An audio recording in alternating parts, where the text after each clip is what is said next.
ನೇಣುಗಂಬ ಏರುವವನಿಗೂ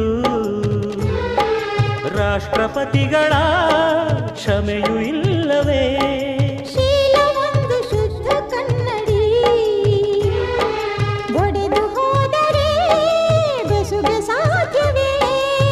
ಕ್ಷಮೆ ಕೊಡು, ಇಲ್ಲ ಅದು ಶಿಕ್ಷೆ ಕೊಡು, ಇದೇ ಅದು ಸಾಯಲ್ಲ ಮರೆಯಲ್ಲ ಹಾವು ಕೋಲಿದು.